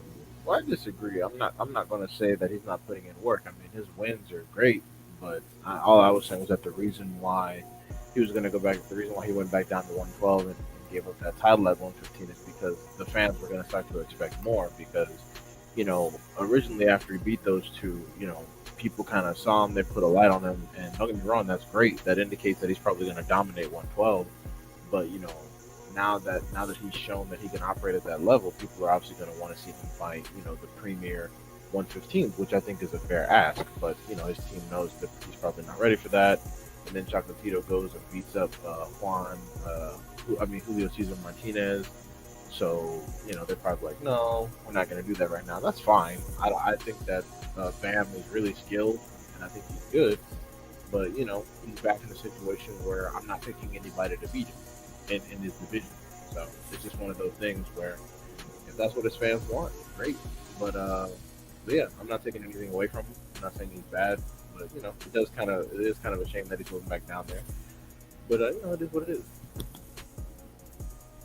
Yeah. Yeah, I think I think the weight classes need to be consolidated. It's like I think this generation is just not going to get any better with all these really just bad lackluster fights, and they're not making any money. It's just like a barstool fighting type of divisions. So I think honestly that's just how I see it. I think that's what really makes up the sport like absolutely stale, and in a certain divisions, because it's like no one asks you guys to even be in these divisions. But we all know that once you just slightly step up at the competition just on one bit, you get sparked out. So I think it's time to see these guys get sparked out. We just don't know. Like that's the thing. I mean, Inoue, what you said about Inoue, like I said, he's been doing what's kind of been expected of him, which is fantastic. He looks good doing it. I think he's a pound for pound fighter. But to say that he's the best fighter in the world right now, considering who he's fought, is a little bit disingenuous. Most of his best wins have been out of his prime. Most of his best wins have been knocked out or beaten by people that haven't gotten as much recognition as he has. So, like, they've been beaten by lesser fighters. So, I just, yeah, we gotta wait until, we see him fight some people that are younger, have less battle damage on them, and have comparable skill sets. Because it's like, if you're just clearing people at the same rate that other people have cleared them, it's not fair that we say that you're a levels above fighter when you're not doing levels above things. Anyways, getting knockouts, but he's also usually bigger than everyone he fights. So that's why him moving up in weight will be able to tell us the tale. Yeah, speaking of Inoue, did you hear that that, like, that one comment that he made? He said that he could go as high up to featherweight, or something like that. Yeah, because it's true. He already struggled weighing in at 118. I told people, I'm like, there's a reason why he's running over all these guys, is because he's big. He's bigger than everyone. So yeah, I believe he can go to featherweight. I mean, shit. Pacquiao went from sperm weight to 154. So anything is fucking possible. Yeah, it's just like he shouldn't even be fighting at 118 to begin 147, with. my bad. Like, he's not doing anything like super duper, like fantastic. But speaking of Inoue's next moves, like, do you think him and Cool Boy are going to fight each other? No, I don't think so. Really? No. Yeah, I mean, Fig, Fig, fucking Fulton is talking about going to 126 to fight Figueroa. I think if he does that, then he'll probably stay there, especially if he gets the title, and then maybe he'll come back down for anyway. I hope he does, but he's still waiting around this fucking MJ undisputed fight, which is not gonna happen. Hearn is not gonna make that fight because MJ will lose, and then he will have lost all his belts in that division. So that's not going to happen. And I think if the MJ fight doesn't happen, he doesn't get undisputed. He's going to say, "Well, I want undisputed before I fought anyway." So and then anyway, is going to go down there and clean up everybody. And I'm not even sure if Hearn is going to give MJ's ass up to anyway. So it might just be a fucked up for a little bit. Yeah, I think MJ, he's just a fighter waiting to get knocked out soon. And I mean, it sucks that I have to say that towards him, because it's like he's not a bad fighter. It's just you haven't really been proving yourself lately with your competition, and it's starting to look more like you're really just not good to hold the titles. And like, just by looking at how like 122 is looking like right now, you have like some really vicious killers on the come up that are definitely going to take those belts soon.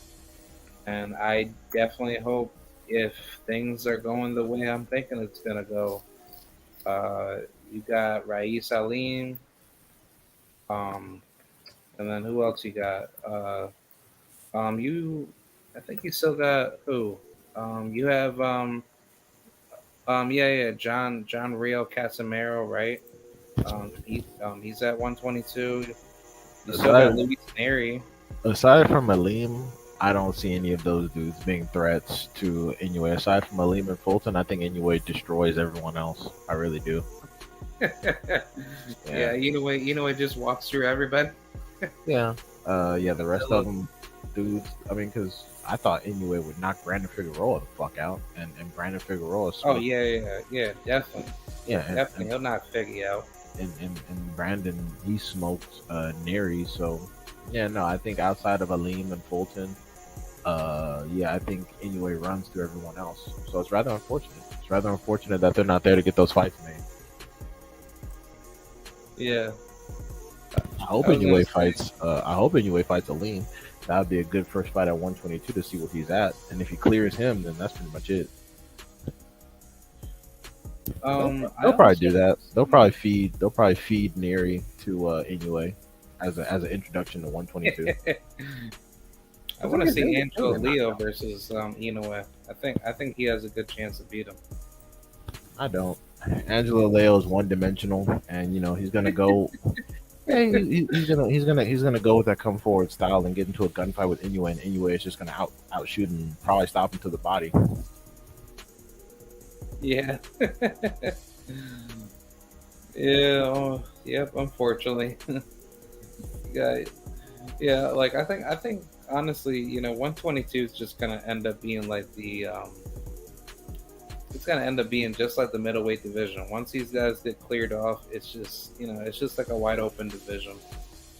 But I think after Fulton's gone, it's probably gonna be Inoue and Rais Salim. That's my undisputed picture of like who's gonna be up there. And maybe John Real Casimiro. Casimiro, he's been talking real smack towards Naoya Inoue, and I definitely have proof of that because shout out to Skywalker Boxing, but he told me some really good information. Like Casimiro is really trying to fight Inoue if he's really trying to get that work at 122. Well, I mean, that's good. I think he's trying to talk himself into a high-profile fight, as he should. I think he'll lose, but that's a good fight. Yeah. Yeah. The question is like, which way is he gonna go to get a title? Because it's like he definitely needs to have. I don't know if it's a right move, but like, I want to get your perspective on it. Like, is it better to fight Luis Neri next, or go after Rais Salim, or probably tackle against Naoya Inoue's brother Takuma, or fight Carlos Castro or Ronnie Rios? Well, who would be fighting these people? Who is making these choices? Oh no, like I just wanted to get your perspective, like if you were managing John Real Casimiro's career, like which path do you think he should go out of like the names that I mentioned?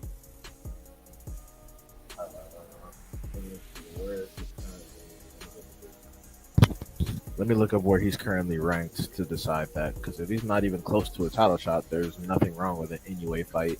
But if he is close to a title shot, then that's a different set of circumstances. He's ranked number 3. My boss. Those good old title shots. Title. I mean, he doesn't look like he's in the top 10 in any of these sanctioning bodies. Because didn't he get stripped of a belt? Didn't he get stripped of the WBO? Yeah, he got stripped from his WBO at 118. Yeah, so I mean, technically, he was supposed to be fighting Inoue instead of fucking Paul Butler anyway. So that's not a terrible fight. I mean, if anything, Yeah, I mean, if he beats up, like, I mean, him fighting Paul Butler, like, I don't think that's a good move. I think he should go after like well, is Luis Casimiro, Neri, because if you beat Neri, then that puts you in the top 5 or top 3. but is Casimiro even moving to 122? Has he said that? Say again?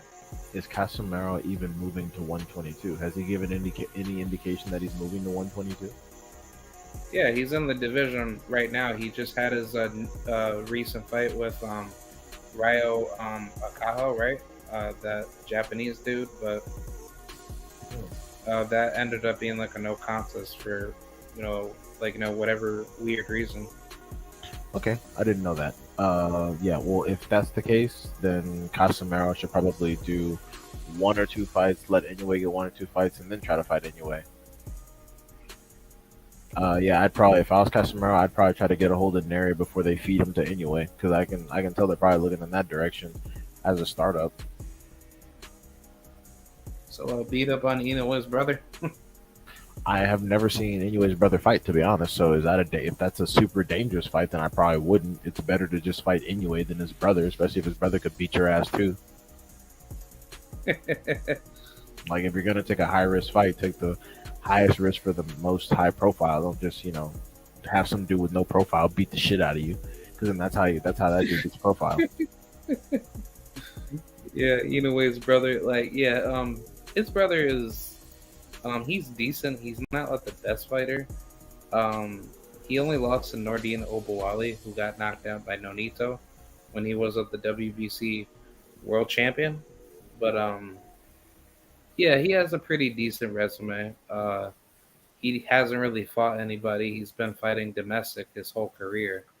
But yeah, he only has 4 knockouts out of his 17 victories, and he's only lost 1 time to Obuwale. So yeah, I mean, he doesn't really punch. So I mean, like Casemiro fighting him, like it doesn't really show much other than just like maybe get Inoue pissed off if you try to like demolish his brother. But Well, yeah, I agree. making Inoue mad probably isn't the best idea if you want to fight him.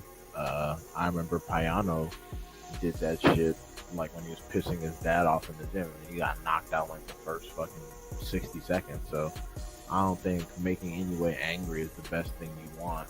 The thing you want to do if you're trying to fight him for real. This dude's talking about Majimov. Majimov is cool. I don't think he beats Charlo, but he's an interesting fighter to watch. He, moves around a lot, does a lot of things, but ultimately, I don't think he beats Charlo. Yeah, I thought Matrimov was supposed to get a title shot soon. Like, Yeah, I could have sworn he was supposed to be like mandated through the WBA to go through some eliminators. no, he is the mandatory. He's the guy. He's waiting on a title shot, but it's hard when there's only one champion. Everybody has to wait because a champion can only fight so often. Like taking 3-4 hard fights a year as a champion is difficult. Yeah, like he should be fighting like all the other top names while he's waiting for his shot at least. I mean, yeah, he's fighting dudes like Soro, etc. He's doing what he can, but he'll wait. We'll see. Yeah, he's just gonna wait it out, and then once he gets his shot, he's gonna get blasted. I mean, he's cool. Like I said, he has a lot of lateral movement. Good offense, punch placement, selection. He's pretty tough chin wise, but I don't see a dude that beats Charlo. Yeah, Raymond Murataya is good. I've been talking about Raymond Murataya for the last few weeks as an opponent for Shakur Stevenson, and people have been mentioning his name now, and I assume that Shakur is not going to fight him because people are talking about him. So and no, he's not a top 10, but he's on his way and could definitely beat up a lot of dudes' asses. Oh, I also wanted to inform you. I'm looking at the lightweight rankings right now, and it seems like we got some changes on the division.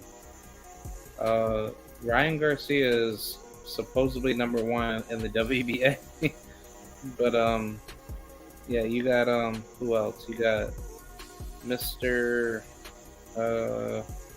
Yeah, you got that Gustavo Lemos guy. I don't care about him, but yeah, I don't think Raymond's ranked. I think Raymond, he's still unranked. How exactly is Ryan ranked at lightweight when he's at 140? Yeah, that's what I'm saying.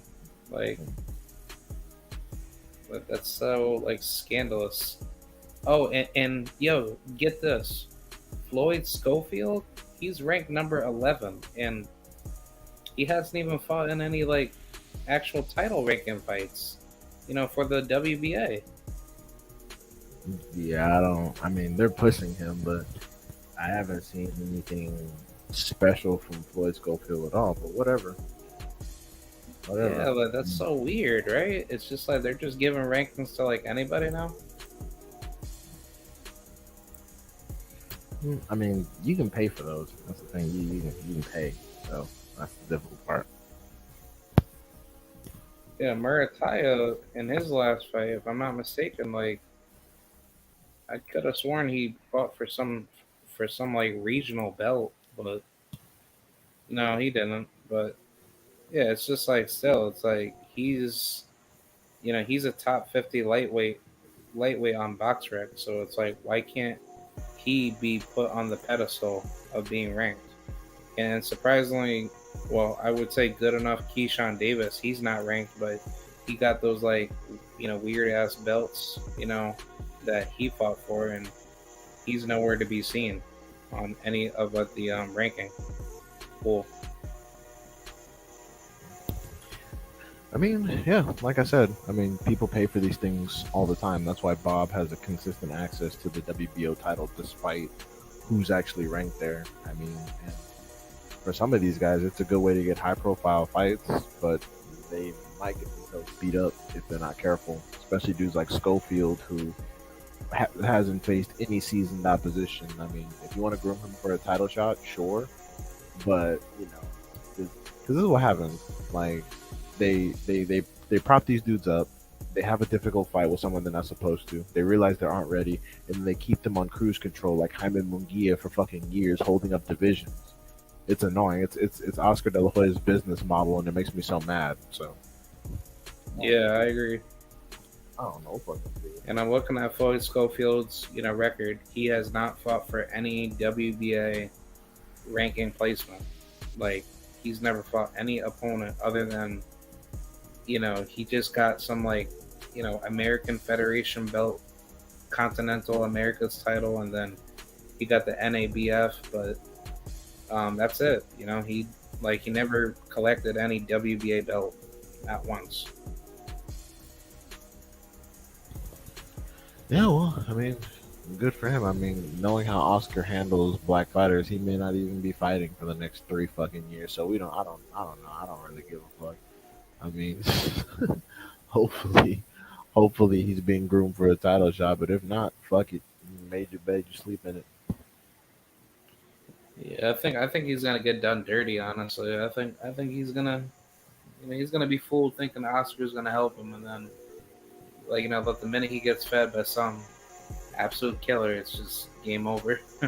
But yeah, I used to like Floyd, but it's just I'm starting to understand why he's thinking that he should get the spotlight, but it's all part about the play. A lot of these dudes are really trying to find their way to be noticed by the media, but it's they're not doing it properly. They're just trying so hard to just gaslight off of other fighters.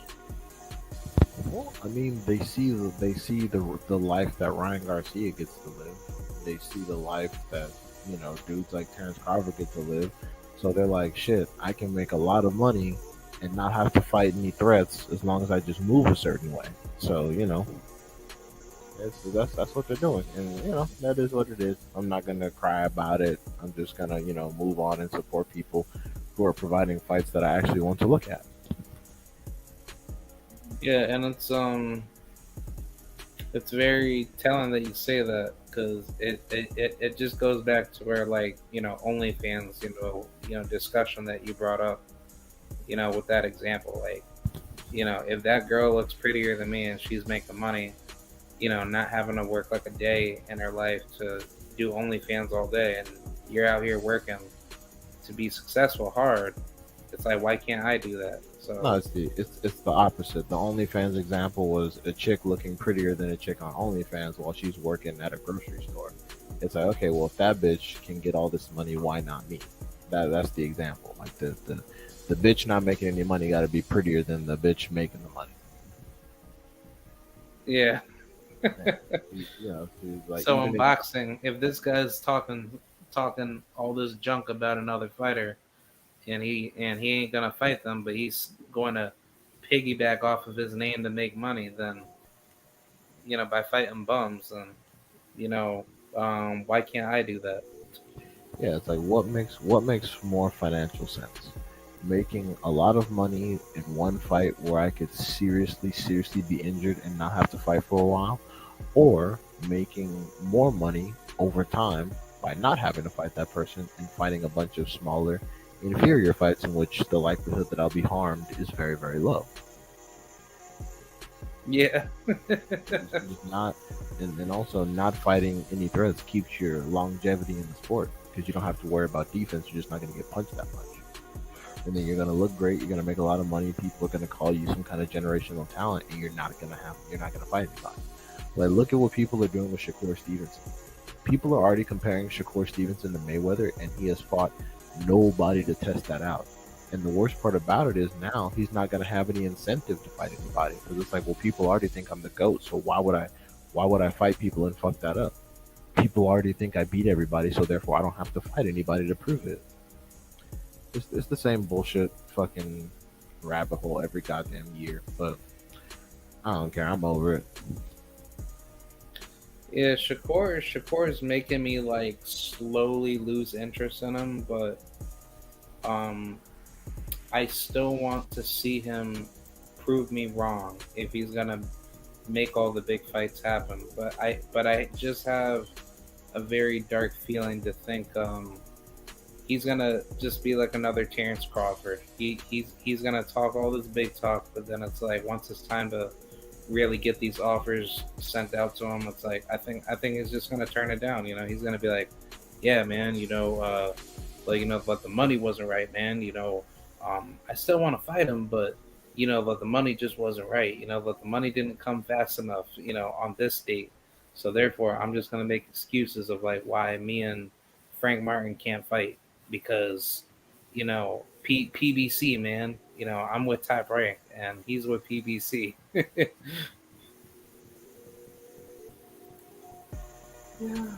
Uh,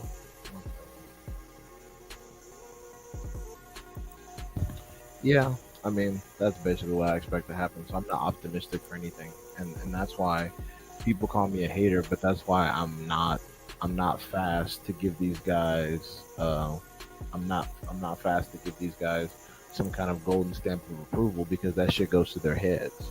That shit goes to their heads, and then now they're like, okay, well, since the fans already think I'm the best, and they're gonna support whatever I do. I don't have to actually fight any of these people because I'm the best and I beat them anyway. So it doesn't matter who I fight. And so yeah, and I hate fucking doing that. But anyways, I'm gonna shut it down for the night. But let me answer this guy's question.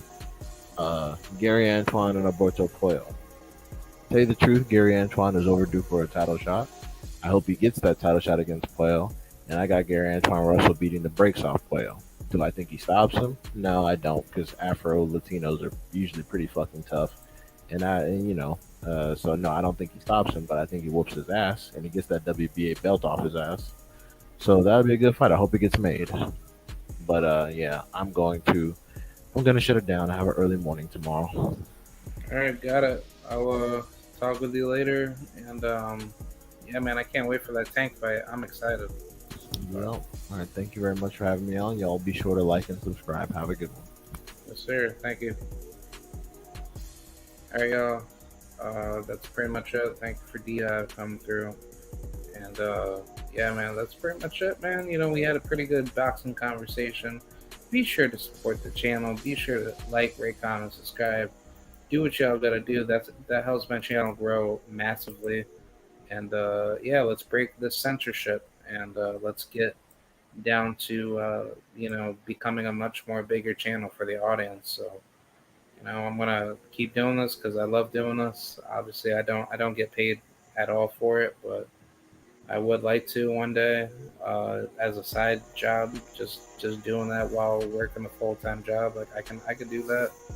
Obviously, like I got my career in IT and many more successes to come. So that's my ultimate goal at the end of the day. I would love to run YouTube and do what you want to do outside of YouTube as a real job. So yeah, that's pretty much it, guys. That's pretty much it for me breaking down a lot of this boxing content. I should be doing more NBA talk. NBA talk would be a lot more good, but I feel like those news are always just like really stale and just not really compact with anything. So I don't really like talking about the NBA a lot. So that's why basketball is just very it's very dull. It's just not the same thing over and over and over. But in boxing, boxing is more consistent, and you see a lot more interest in the sport getting bigger and bigger. And that's what I like. Like I love talking really, really, critical of fighters, and I like making fighters understand like how I feel because I'm, the one giving you my money. So I'm voting with my dollar, and I'm also voting with my voice to, determine, who's a good fighter and who's not a good fighter. But either way, no disrespect to anybody. Obviously, these fighters do this as their job, and I'm not going to downgrade any fighter. I mean, even for fighters that I hate and I don't, absolutely respect them. Like I know that, you guys watch me. I know that you guys talk about me, and I don't make any mention of you, but that just shows that you guys do care about what the audience says, behind your back. So, case in point, I think that's what makes up the sport really, really small in a small world nutshell, and that's what really defines like who's really in the sport. So that's pretty much it. I hope you guys enjoy it. I got a lot of videos being uploaded, so be sure to be on the lookout for that. And I will see you guys very, very soon. Salute to the mighty, mighty LDBC and the TWT. I will see you guys later, family. Peace out and have a great day. And yeah, long live freedom and liberty, and happy holidays. I'll see you guys later. Peace out. Bye.